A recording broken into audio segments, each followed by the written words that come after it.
Good morning, good afternoon, good evening, wherever you are in the world. Welcome to the January 22 edition of SM Advanced Forum. My name's Dom Robinson, one of your erstwhile hosts of Dropping Like Flies this month. I'm joined, as usual, by one of my other co-hosts, Tim Siglin. Tim, you out there? I am, Dom, and it's not sickness for me, but it's snow. So I'm at least keeping my one eye out the window here to see what's going on.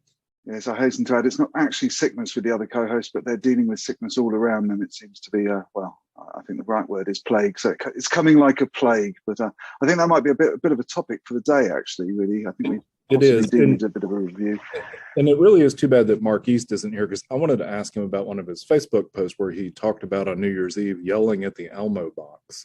I guess he was trying to find the live ball drop in New York City.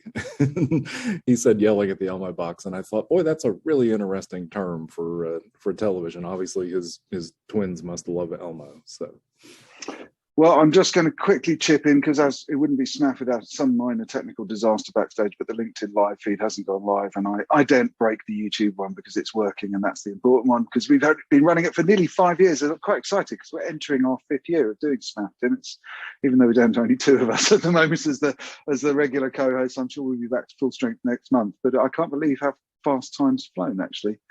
Yeah, we'll have to do a 5-year challenge when we hit that 5-year mark to show, some of the original episodes, what we look like in those, and may not be different, but you never know.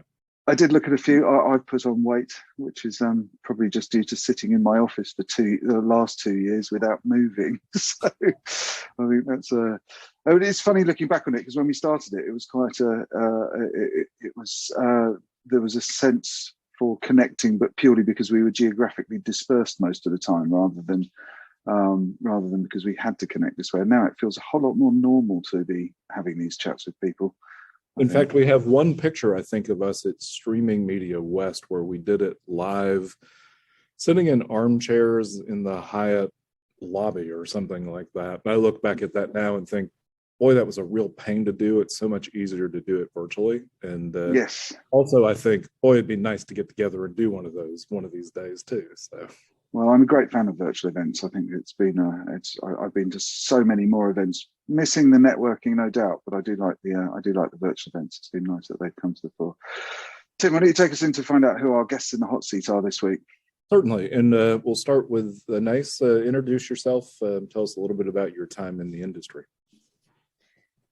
Hi, everyone. So my name is Anais Painchault. If you cannot pronounce it correctly, I won't be mad, of course. It's a French name, but I've been in the industry about 12 years now, working for ATEM primarily. I'm French originally, but I also spent quite some time in the US and covered the North American region as well as the Latin American region. And now I'm back to Europe, and I'm based out of Spain in Barcelona. And we were talking before this that Mobile World Congress is one of my favorite shows in Barcelona in February. Not so much for the show, because there's a ton of geek there, but because I get to go to Montserrat and hike for a couple of days afterwards. So I'm jealous, I have to say. That's very beautiful over there, but don't worry, I don't get to enjoy it so often either. Lee, tell us a little bit about yourself. Hi, thanks, Tim. So my name's Lee Atkinson. I currently work for Amazon. I've been in streaming for, I think I was looking at it today, and obviously now 2022, I think it's at least 25 years working with streaming, starting right back in the days of using real networks, etc. For the past 9 years, I've been working for Amazon Web Services. In the past year, I've also been focusing specifically on broadcast with our broadcast customers. I'm based in the UK. And we'll talk about broadcast. Let me say something about the 25 years, though. So every survey we do at Streaming Media, starting probably 3 years ago, we would say, tell us how many years you've been in the industry, from 1 to 25. This year, officially, we're going to have to push it to 30, because we've got several of us who are now at that 25-year mark. So very good. Dom, you're at 26, I think, if I remember correctly, because you were playing around with stuff even before Reel. Depends how pedantic one wants to get. I used to start my history in October '96, doing a live link with Real Audio from from the Concord in Brighton to the Ministry of Sound, and that was always the first sort of period of time where I went, oh, I can do stereo over a copper pair phone line, and the fact that I was using the internet was a bit incidental. I just kind of found a way, and I got really interested in the MP3 stuff. But then, if I get really pedantic, I was actually transferring images off CCDs on the back of telescopes over an IP network and creating stop frame animations of fast orbiting binary stars in 1991 as a project using Starlink, which actually is a basic MJPEG feed, but absurdly protracted away from it. I don't know if we want to call that streaming, because I was doing stuff with crays and convexes at that point. Right. But you mentioned Ministry of Sound, and I don't know if you remember the first Streaming Media Europe show that we had. The after party was at Ministry of Sound, and I didn't realize how big a deal it was until after I came back and told my friends here in the States that I've been the Ministry of Sound, and they're like, wow, that's amazing. So anyway, all right. So from topics this week, speaking of sound, Dom, there was one topic you had mentioned, the Zoom and the Open Sound Connect. Can you tell us just a little bit about that? Let me just pick up on the article that it was on. Let me just let it load before I give you a white screen. So I saw this headline go through. We fed it onto the SMath feed. So Zoom had acquired a couple of tools to enhance virtual event, hybrid event coverage. And down in the link, they've got Zoom OSC and Zoom ISO. I have to admit, I haven't had a play with the ISO yet, but it's much more about creating individual HD video output for participants and so on. But the OSC provides an API which you can write to for a sort of proxy application which sits on your local machine, and then it acts as the Zoom client. But you can then write, for example, workflows where you tie it into a wider hardware ecosystem, for example, tying particular shots to keys on Stream Deck or on your keyboard, or you can MIDI trigger things, or you can integrate it. There was a sophisticated integration into a creative server platform called Isadora, where you could write very sophisticated workflows, bringing Zoom images into other environments and rendering them so that you could display somebody live talking, but on the side of a building, image mapped onto the frames of the windows or whatever it may be. So clever things like that, which I think is a sort of Cambrian explosion of interesting things going on out there. So I thought it was worth highlighting if nobody else had seen it. Yeah, and I think one of the other things there is that, it sort of takes you beyond the talking heads piece, doesn't it? Because, we're so used to Zoom just being Hollywood Squares, so to speak. We with SMath have been doing, overlays and that kind of thing, but you've primarily been doing that through OBS, if I remember correctly, right? Oh, we've tried every juggle and combination of things to create this. Every time we put the Zoom conference out, I want to have a ticker across it, which you'll see on the main sites and the main feed. I tried capturing things on the desktop, and I'd have 6 screens juggling, and it was totally unscalable, totally impossible. And so no, I've got just a simple little bit of FFmpeg which sits on one of AWS's micro servers and grabs the live stream from Zoom, adds the ticker brand, and then sends in theory a feed to LinkedIn and to YouTube Live, which then gives us our branded outputs, which we use for streaming. So it's a very hacky way of doing it, and it is, apart from the £1 a month or something we spend on the Amazon server, it's ostensibly a free thing to do. No, the things with Zoom OSC are much more sophisticated. It's much more treating Zoom as a video layer, which can then be composited as you need to. You can combine them, you can output them, you can manage them in sources. Quite an interesting thing, and a very simple API, something that anyone who's done a basic bit of scripting could write to. So yes, definitely worth exploring. Interesting. So Lee, you mentioned that you're working with sort of the broadcast customer, and what Dom's describing, that what we've done with SMath is sort of the poor man's broadcasting, or the free version. Obviously, you're working with people who have Chirons, use things like VizRT and really good graphics packages. But are you seeing a push toward things like Zoom to be the remote for broadcasters? I know traditionally I came out of video conferencing, and video conferencing endpoints were used as sort of the remote remote talent being pulled in. Are we seeing a move with Zoom now that it's been sort of established in the B2B space, that it's falling over into broadcast, or is broadcast still broadcast and not really sort of looking at these enterprise grade tools?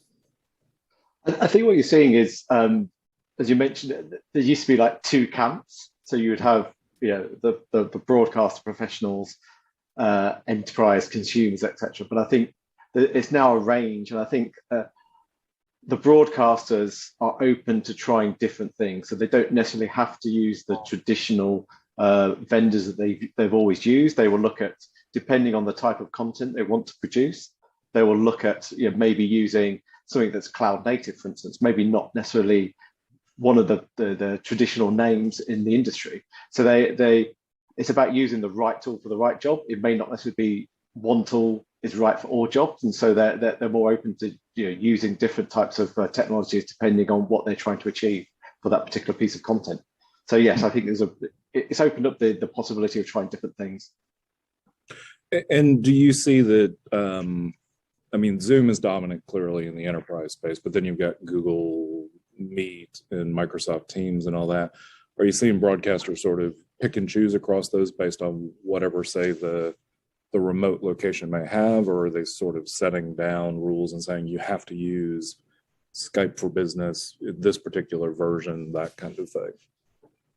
I haven't been involved in the conversations around there, so I don't know what they're specifically requesting. I think it's all about being adaptable. If you want to have a guest on your show, you're going to be as accommodating as possible. So it's a range of different technologies, but as I say, I'm not directly involved in the specifics of them choosing. What I do find fascinating in this is I remember in the old days of broadcast, when I worked in it, you would send people to a nearby city. So I live in a city of 50,000. We wouldn't have a room that had an uplink facility, but we could send somebody 45 minutes away to a larger city, and they'd sit there and they'd be ready to go on air. It seems like these days it's much more obviously there's scheduling, but there's much more ad hoc in terms of making sure somebody has a good connection at home, et cetera, and like that. So. Yeah, I think the pandemic has allowed people to accept maybe not just the ideal perfect picture quality and lighting, etc. It's about making do with what you've got. So that's changed, where before it all had to be broadcast quality and lighting and makeup and all this sort of thing. I think people are more accepting, not only the broadcasters themselves, but I think also the people at home. They're more accepting of it doesn't have to be perfect. It's about what you're trying to say, what you're trying to talk about is top priority, especially in like news situations. Yeah, very true. So Anais, one of the things you mentioned that you're focused on is sort of the transcoding side. Is it primarily media and entertainment, B2B? What aspects of transcoding? Yes, so as I mentioned before, I work currently for ATEM, and I manage a product line of software.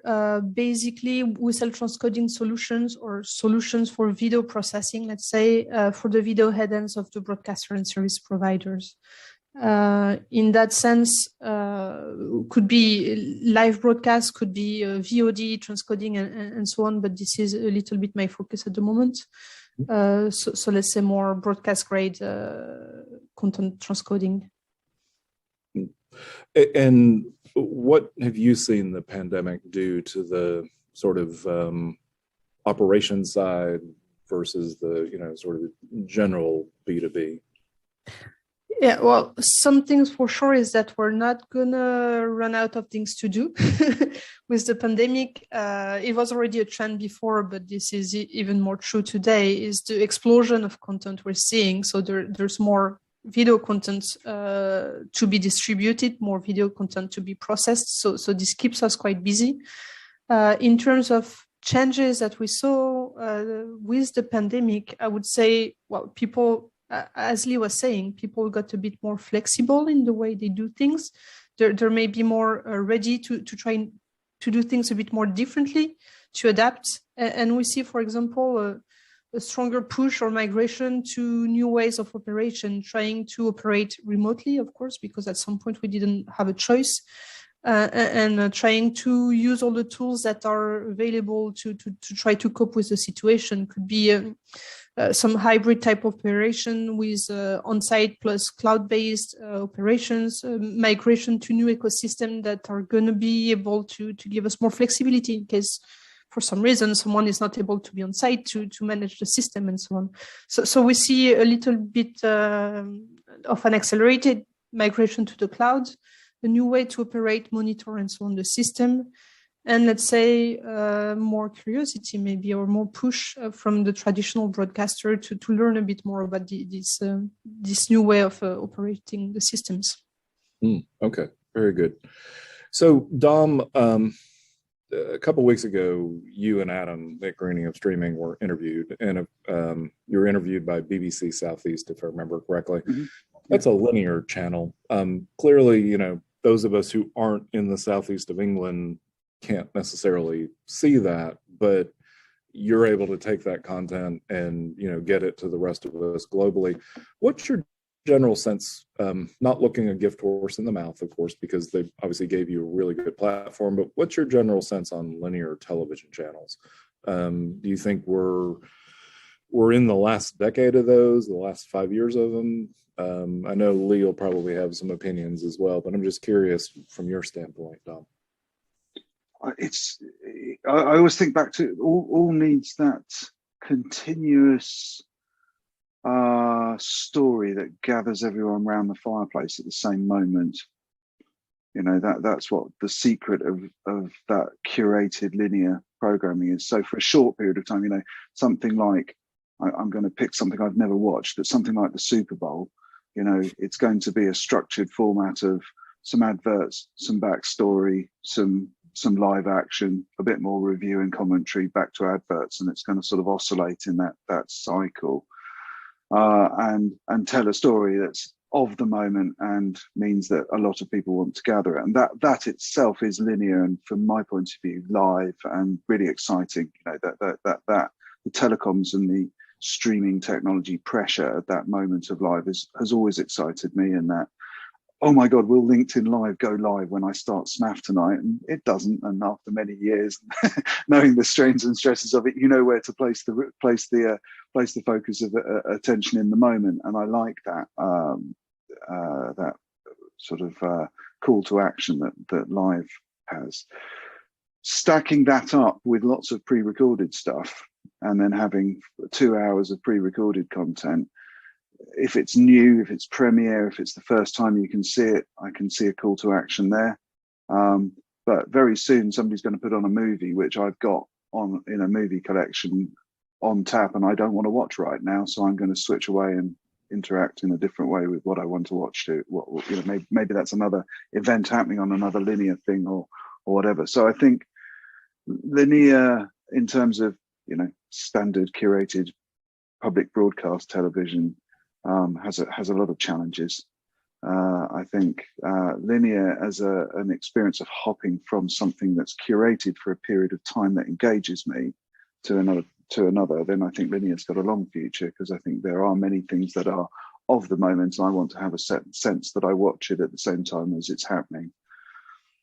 It's interesting thinking about VOD as well as sort of the fireplace gathering. Disney Plus has launched the Book of Fett, which is based around Star Wars Boba Fett, and of course they're choosing, like they did with Mandalorian, to do one episode a week, I believe. Yeah.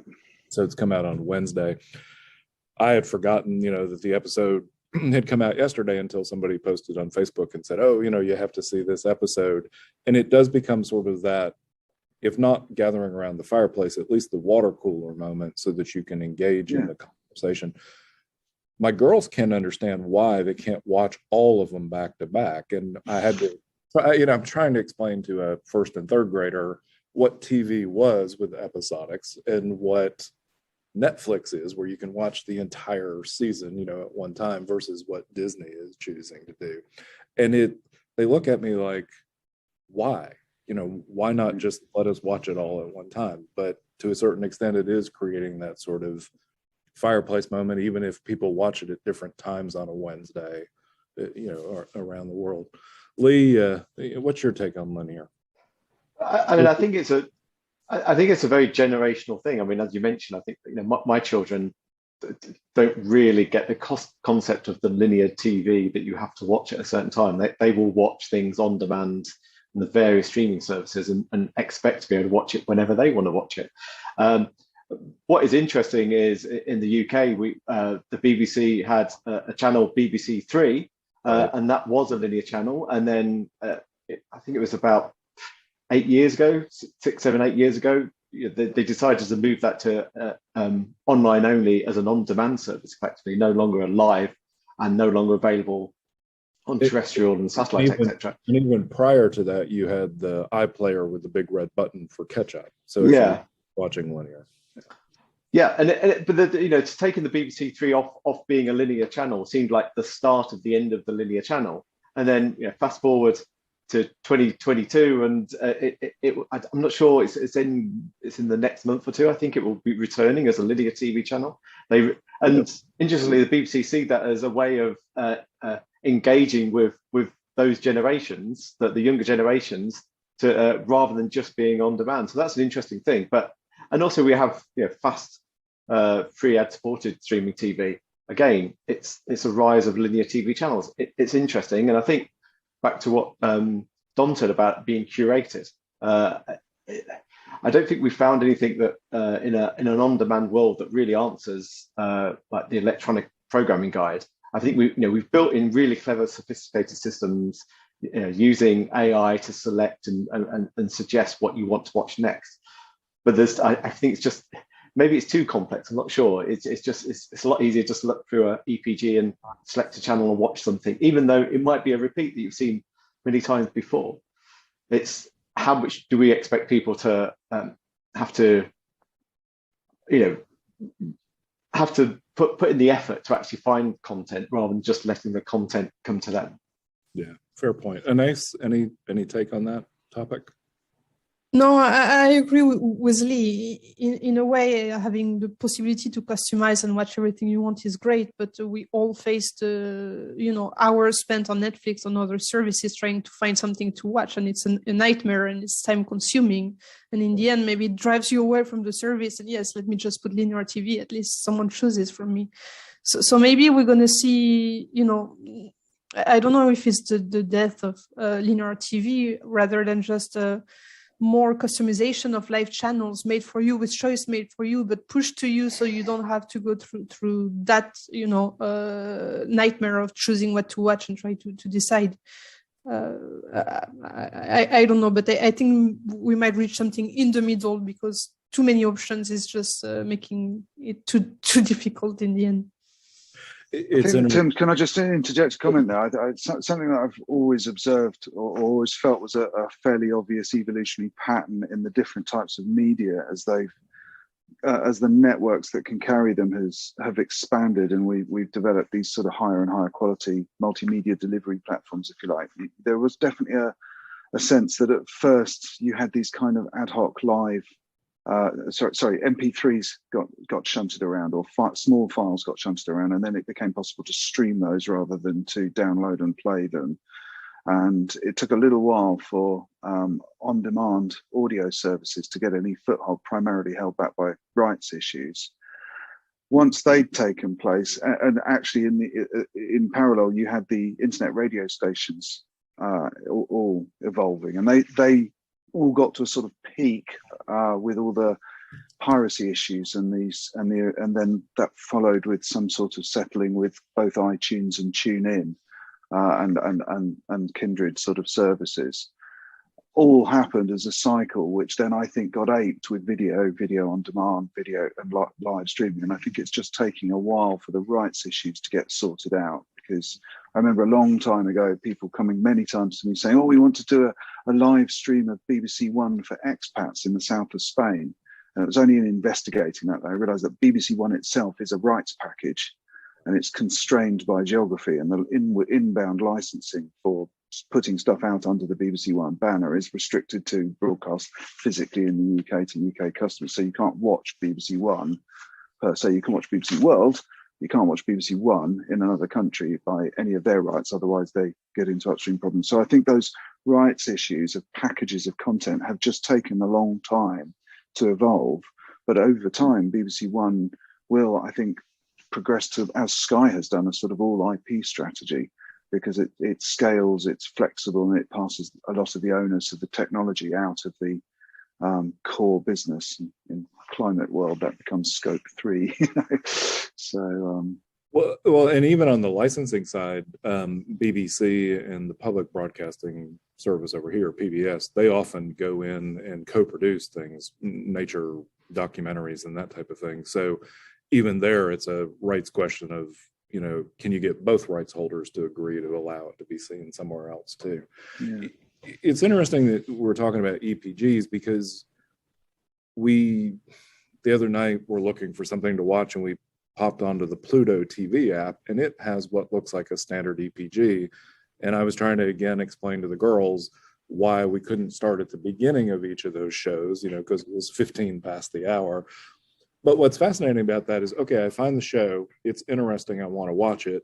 Would I be willing to do a micropayment of 25 cents or something to watch it? Yes, probably. So I've suddenly discovered what I want to watch, but then to go find the actual content and watch the entire content means I have to go to Amazon Prime or Netflix or whoever's actually owns that content in an on-demand setting. And you're right, that's highly frustrating from that standpoint. Before we move topic on this, I'm going to put a plug in for something you said, Dom, about sort of the different mediums. There was a book a number of years ago that I used to buy multiple copies of and give to people, and it's still valid today. The book is called Interface Culture, and the author is called Stephen Johnson. And essentially, he argued that you knew when the demise of a particular medium was coming when other mediums began to mimic it. And ultimately, he was writing that right around the time that Yahoo, which was curated search, was being supplanted by Google, which was algorithmic search curation.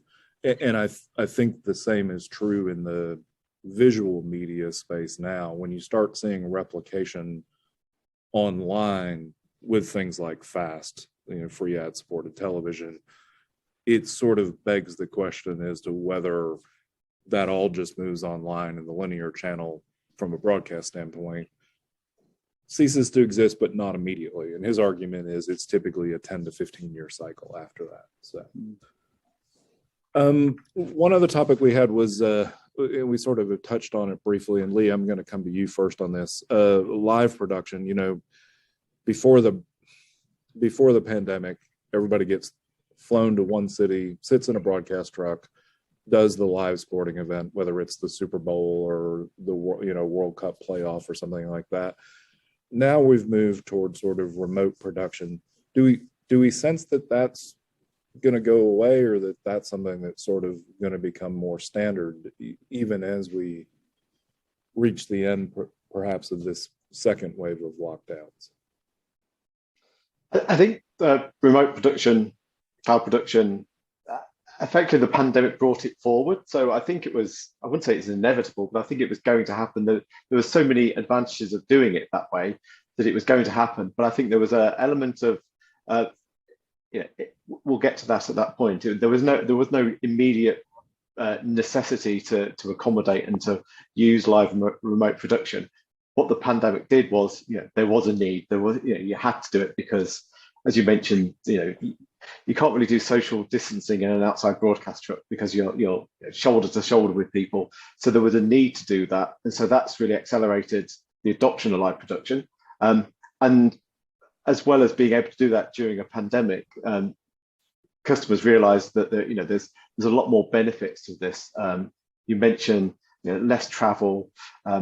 More the utilization of resources, whereas an outside broadcast truck, it would do one event and it would have to drive to the next location, and it may take a day or whatever. That you couldn't use that truck all the time. Where if you've got the resources, the infrastructure in the cloud, you can use that immediately straight afterwards. You can be far more efficient with the utilization, and also with people, the staff. They don't need to spend most of the time traveling, that they can actually do multiple events during the same day. So all these advantages, obviously the resource utilization, but also the sustainability. You're not expending carbon dioxide, moving people around and moving infrastructure around to achieve that. So there's lots of these benefits that's come from doing live remote production. I think the pandemic sort of accelerated the need to do it now, and then the broadcasters have realized the benefits of doing it, the other benefits beyond that as well. So I understand the broadcast truck, because obviously that's the engineers and everybody needs to sit there, but don't we still have the issue of, you know, sort of talent schedulers, camera people that have to be, you know, in a studio or sorry, in a venue? It could be an outdoor venue with, you know, 20 cameras or something like that. Or is even that going remote in terms of the control of the cameras? So there is currently, yes, there is a need to have physical cameras and physical camera operators.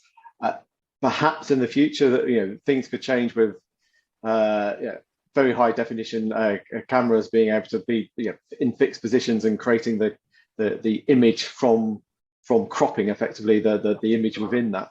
But the difference is that you don't necessarily have to have so much infrastructure on premises. So rather than there being a large articulated outside broadcast truck, you're talking about a smaller van that would handle the cameras and take the feeds and upload them via an internet connection, for instance. So yes, there's still a need for some sort of infrastructure, but it's greatly reduced.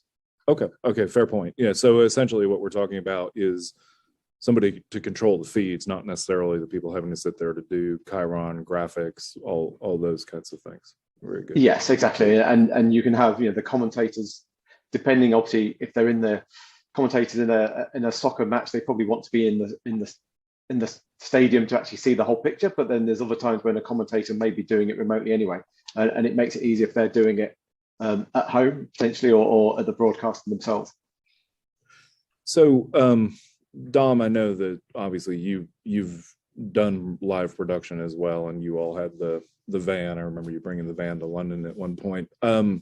What's your general sense on the way that we're moving with, you know, sort of live production and remote? And obviously I understand that's not what your day-to-day job is. This would typically be where I'd ask Mark, but since Mark's not here, I'm going to throw that to you, and then I've got another Anais. So few thoughts about it. One, I think it's going to become more and more interesting what the camera in the venue is. It feels more and more like remote production at its sort of extreme end is trying to just have a camera op or even a PTZ camera or some sort of remotely controllable camera at its sort of perfect architecture, with no sub-mixing, everything done in the cloud, everything. It's just a point source aggregation straight off site in its ideal world. And I think to some extent that's possible. I think there'll be some limits in terms of just the cameraman's eye. I think after a while, if everything's shot PTZ from the four corners of a stadium, it's going to look like we're watching the Dalek view of, you know, the robot view of everything. So having those moments, those choice moments that only a cameraman can get from looking around his camera, if nothing else, I think will show. But in ultimate terms, I think you know, for content where you've got a fairly known story coming up and you can position the cameras well in advance, I can't see why we need even the cameramen on site. They should be just setting up the cameras and going for lunch. Well, and it's interesting you mentioned things like audience shots. So somebody stands up in the fans, you know, a fan stands up in the stands with a sign or something like that. You're right. There's a spotter who's going to look for that, or a camera person who's going to say, "Hey, this is my shot. Let me put it in here and see if the TV wants to call the shot." You're right. We need some level of that serendipity, so to speak, on that. I thought it was interesting when the BBC came to film that Greening and Streaming article. Just going to spend some time. I know the BBC News camera crew reasonably well, but it was nice to sort of sit in front of camera and watch them in full action. And you know, it's two iPhone 11s, two iPhone 13s. It was extremely miniature kit and a laptop edit and done. And I've seen so much stuff sold into the news journalism environment, especially around streaming over the years, and it's getting to the point where it's just two phones and a laptop, and it really is at broadcast grade now, which I think is quite interesting. That is, I remember writing an article a couple of years ago about production in a briefcase, and essentially now what you're literally talking about is production in two front pockets of your jeans. And well, it's more production by picking up what Granny's using to call home. Do you know what I mean? You can use almost available resources to generate broadcast grade content, and I think that's a big change, and I think there's a lot of technology which might be unnecessary out there as well.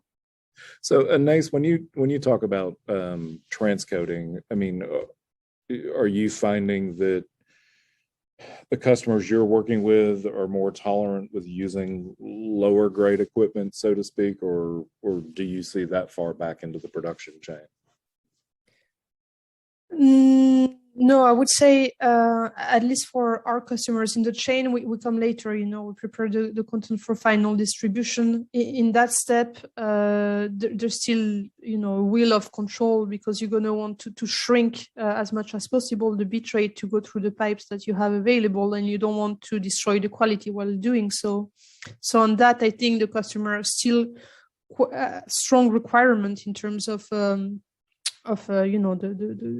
quality of the equipment or the algorithm they're going to use, rather than they can be carrying signals that came from Zoom and so on, interviews and so on. But when you aggregate all that and prepare to push it, you don't want to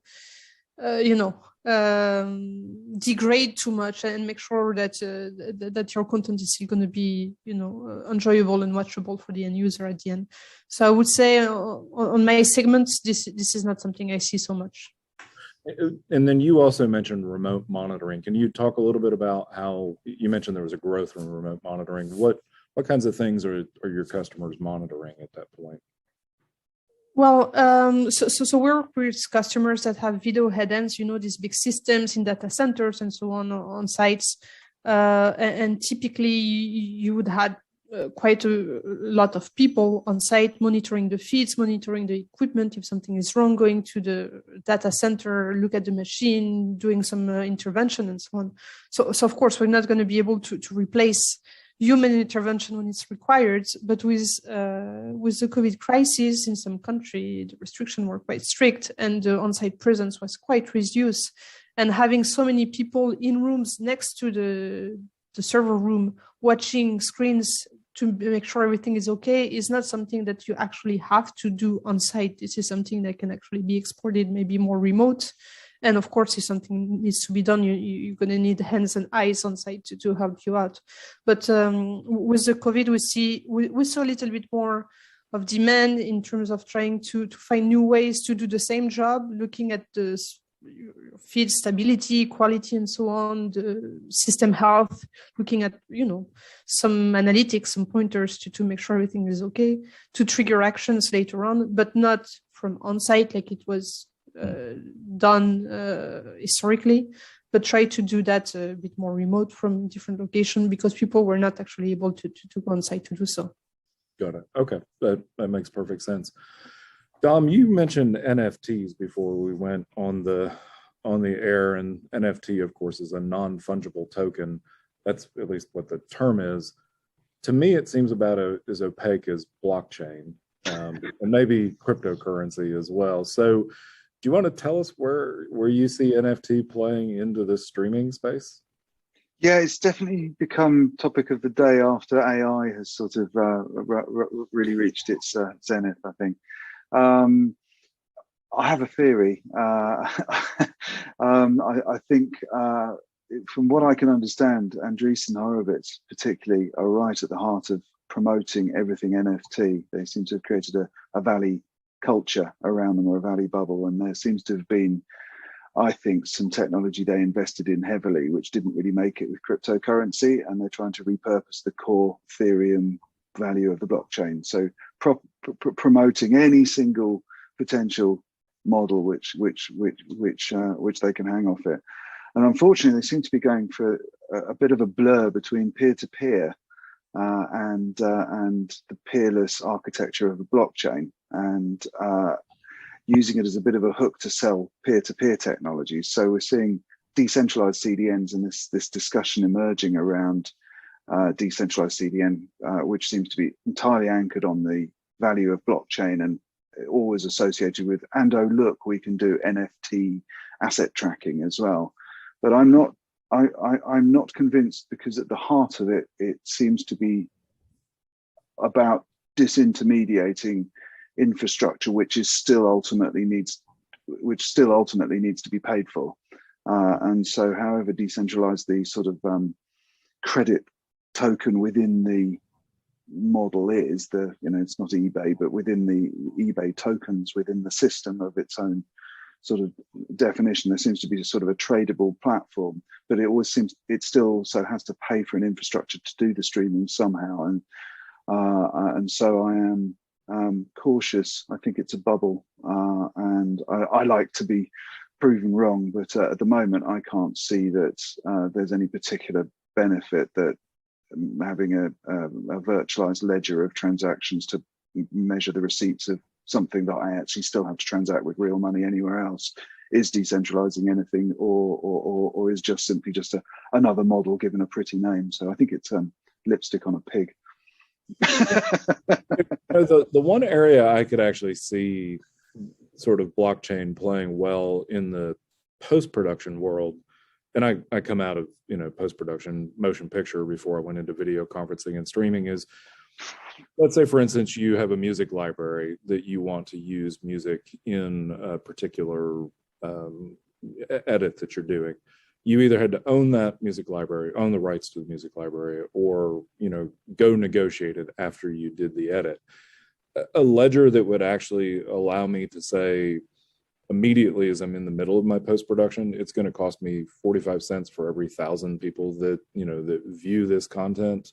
I could see that as a fairly beneficial thing. And then of course the transparency. But I don't think NFTs are doing rights tracking. They're doing transfer of ownership tracking.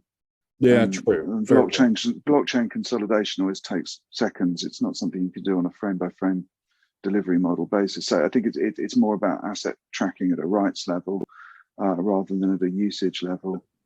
So moving the ownership as opposed to... Yeah, you've got a license to play this out, but actually you still got to have some sort of DRM release running around that to actually control the fact that when you play it out, it's then measured. I think the fact that you own a particular copy of an MPEG-4 with a serial number on it doesn't make any difference whatsoever to what you do with it. So all right. I don't think that metadata gets carried with it, because it's not incorporated in an encryption, and by its design, it's not about that. It's just about saying this is yours. Which, yeah. So we're down to about the last 15 minutes or so. Let's talk briefly about something that Lee alluded to, and of course that Anais's company has been fairly heavily involved in, and that is sort of the sustainability efforts. As we look at things like remote production, as we look at things like limiting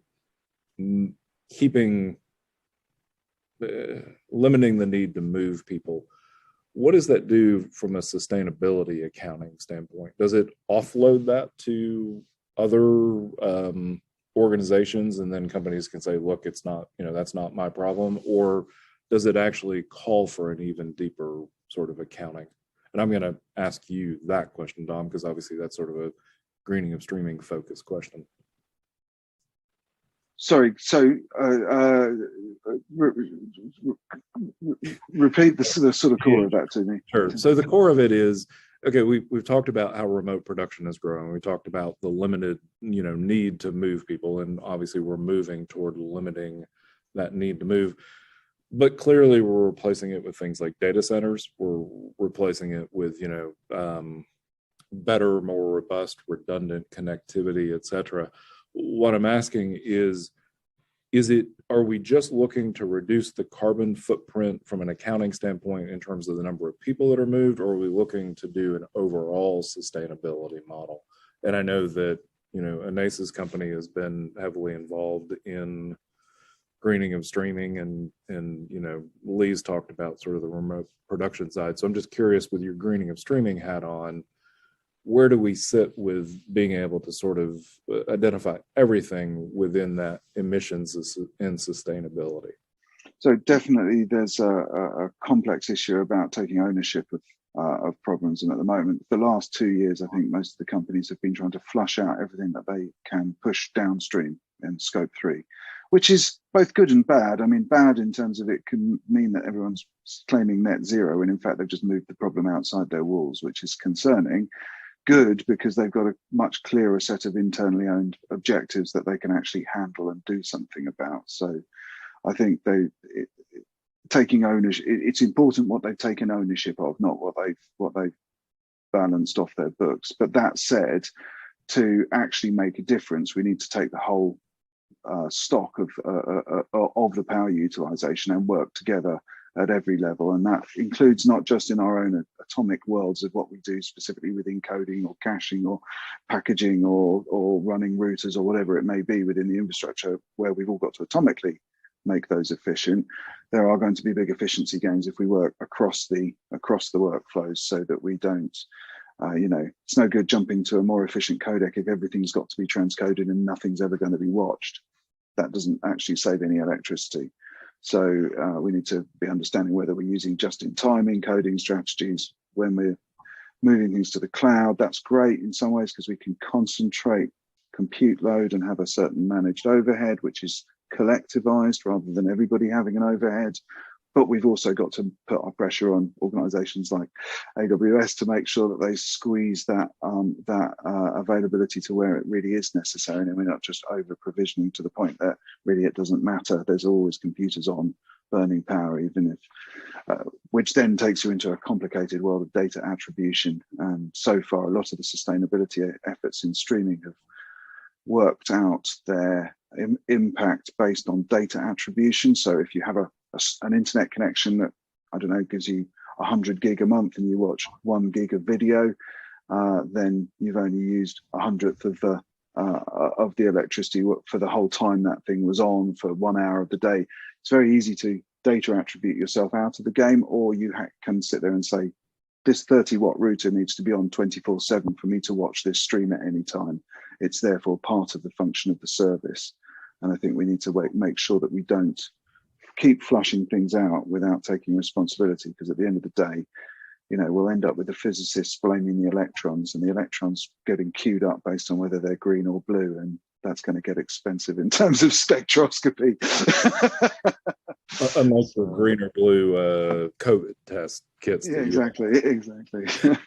So Anais, you mentioned processing is something that you focus on as well. Obviously, that's a huge part of transcoding. And Dom mentioned sort of the just-in-time transcoding versus, say, putting a mezzanine file out there. What are the big things we need to look at in terms of sustainability around processing? Because if the processor's always on, we clearly run into a problem of, there's not necessarily efficiency there unless its pipeline is also always full.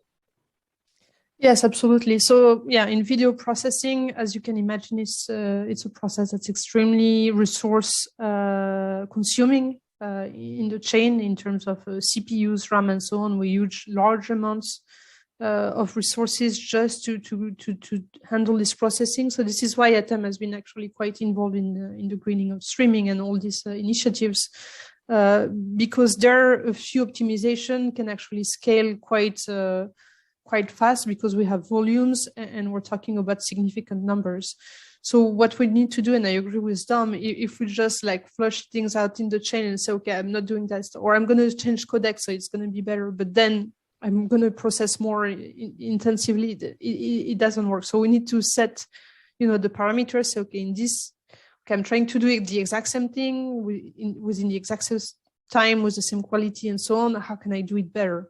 And in that sense, well, there's still a few optimization we can think of. You have a bbit more just in time. Just in time is one path, but if you do it too often, it becomes non really green either. So there's always a balance. But how do we find the balance? How do we we get more elastic. We only use the processes, microservices migration of software, trying to use just the pieces we need when we need them and not instantiate everything at all time, and try to be more flexible like this. Or we use resources when they're not used. Let's say there's many things that actually can be envisioned.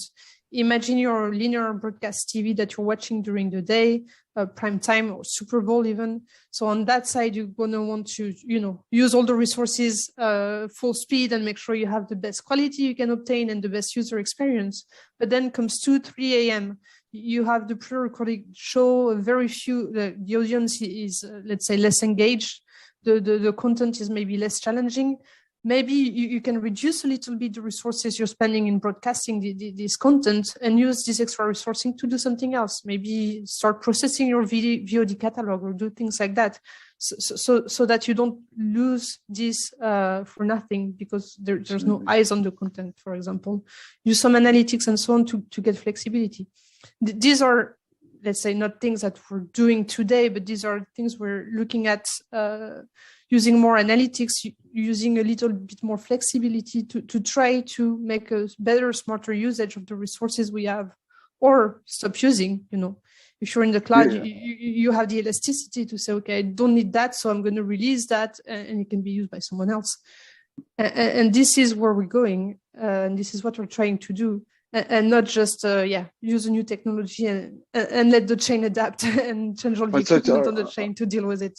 I so totally agree, and I think one of the things that's really nice of Greening Stream is to get that interop stuff sorted out, because there's, you can't put it all on any one provider into the industry to solve the whole problem, and actually working across different vendors in different workflows. There are different inefficiencies and different efficiency gains that can be worked out. When you're looking at CDN caching, and do you need to pre-cache everything everywhere? Do you need to? There's so many decisions which typically have favoured performance because of the competitive environment that we've all worked in. But if we can find out, I believe that if we can find out what good enough is for the audience and give them the option to turn the dial up if they want, but if we can find that good enough point and deliver to that, we'll often find we're making a lot of efficiency saving when there's only 5% that really care about the full 3D HDR 16K UHD surround sound 360K 7.1, whatever it may be, and I think we still need to be able to achieve that. But that's what's so beautiful about streaming, is it's a very personalizable experience. But by engaging in the discussion with the public, we also need to get a feedback point of where they're actually finding good enough, because I'm sure as hell that nobody's bothered that they're getting a 4K picture today in not a 16K UHD one on every program they watch. So it's nice to have that option, especially when you've got your mates around and you want to watch a cinematic production or something. And that's something that streaming can offer, but I don't know that we should burn a hole in the layer making it the default. I think it needs to be something that's optimal. And I think Anais's point is well taken. If you can use the instance that's up and running already to switch over to do something without having to tear that instance down and pull a new instance up, then right there you're also increasing your efficiency as well. Yeah. Lee, I have a question for you on security. I know we're toward the end of the hour, but so I've been working on this report that will come out around secure streaming and broadcast workflows. And by streaming workflows, we're talking, live workflows, events, and or live linear. One of the questions that we've asked people is sort of, help us understand your security concerns. And interestingly, it doesn't seem that the broadcasters are as concerned as I would have expected in terms of making sure that the content is secure. They want it secure in transport, and typically, AES 128, 256, that kind of thing is acceptable. But I would have thought that the content, at least from a perceived value standpoint, would be equivalent to what we have here in the States with HIPAA laws, where you can't let anybody get access to it. What's your general sense with broadcasters as they're moving to these IP acquisition and IP delivery? Is security forefront in their minds, or are the technical challenges still big enough in terms of doing that transition to IP that security is sort of a second or third level of concern? It is a concern. I would say that it's a change from, previously they would have operated closed systems, so that the security was really the lock on the physical door. And so it's a change to adapt to this using a common, a common transmission system like the internet. There is a change, so it is a concern. I think it's quite interesting you mentioned about HIPAA, that obviously there are specific industry security requirements, such as for health or financial services. There isn't really one, I guess.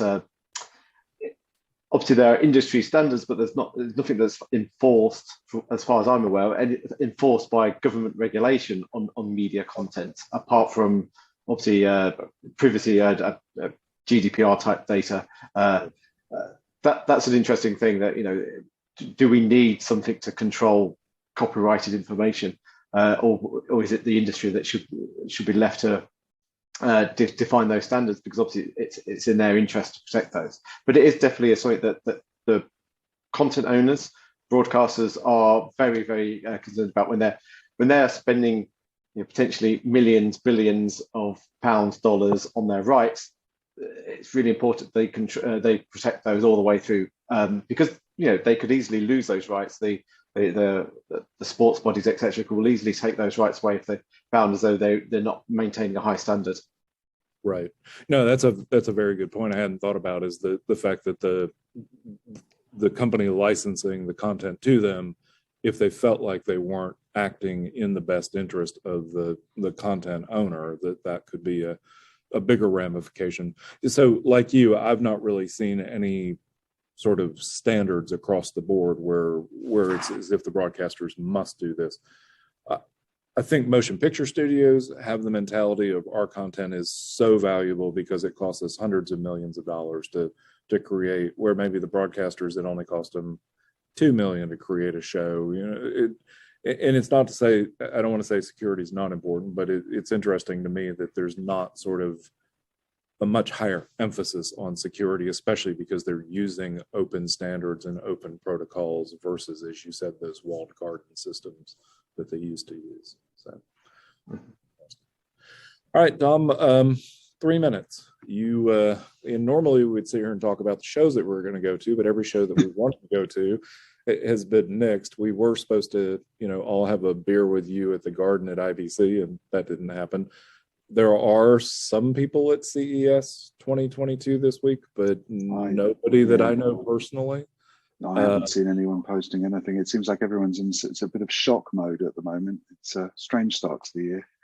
Well, it's ironic that autonomous vehicles are actually the big star of the show, because that means they can run without anybody being there. They drove themselves to the show, opened their doors, closed the doors, and drove off again. There we go. Didn't even get drunk. So what's your sense in terms of? I mean, obviously we've got Mobile World Congress coming up, which may or may not happen, depending on what happens with Omicron. What's your general sense on the next sort of show that you're looking towards? I'm not booking anything at the moment, I'm afraid. I'm waiting for the New Year's rotas of. I think all the event organisers are probably sitting there going, "What do we do? Sit around for a month while everyone goes into indecision and do nothing, or let's get out there with another round of online events?" So I think people are probably going to bed in quite quickly, and we'll see probably see a properly organised IBC online, a properly organised NAB online announced dates, and I think people are just going to go, let's forget it for this year. It's too painful to pull out. Let's wait until this is long behind us now, because big events have become a faff for people, and I think it's complicated. I think we'll see over time clusters of 5, 10, 15, 20 people booking hotels and getting together to just network and have much more informal meetups around much more formal webinars. I think that's my bet. How about you guys, Lee and Anais? What do you think?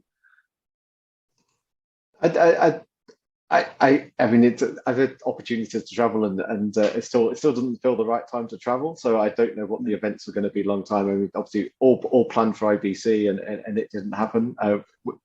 we had AWS reInvent. I didn't expect it to take part, so I wasn't planning on traveling, but it did run. I don't know. I think also that people aren't too keen about long online events. So I think things are going to change. I think in a way what you said, Dom, that I think we're going to get more used to smaller, shorter events. Maybe that will be the model going forward. Yeah. I know a monastery near Barcelona that everybody could come to. Yeah.